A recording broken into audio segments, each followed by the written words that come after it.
In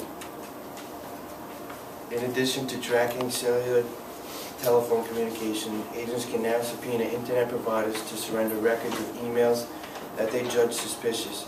This component of the law was significant, given that the men who hijacked the 4 planes on September 11th had communicated extensively via email.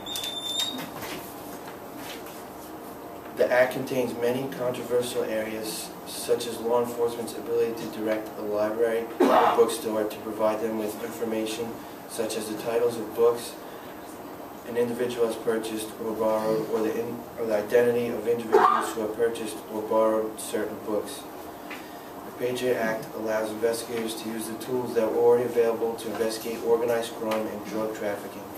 Many of the tools the Act provides to law enforcement to fight terrorism has been used for decades to fight organized crime and drug dealers, and has been reviewed and approved by the courts.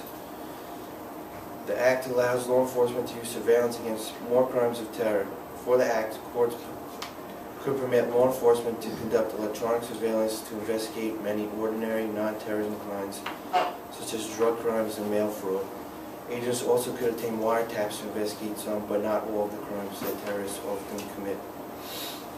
With the Patriot Act in effect, federal agents can file sophisticated terrorists trained to evade detection for years. For years, law enforcement has been able to use wiretaps to investigate ordinary crimes.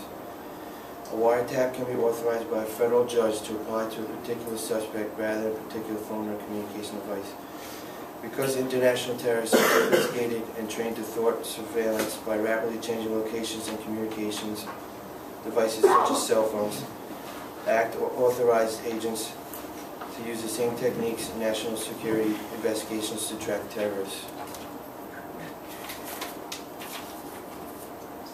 Before the Act, law enforcement officials said that the existing surveillance government regulations were obstructing their capability in hunting down the terrorists. President George W. Bush stated, "The existing law was written in the era of rotary phones. This new law will allow surveillance of all communications used by terrorists, including emails, internet, and cell phones." A poll conducted by ABC News shows that 59% of Americans believe that the Patriot Act is necessary to protect us. The USA Patriot Act protects us Americans from equal dangers that terrorists can induce on us.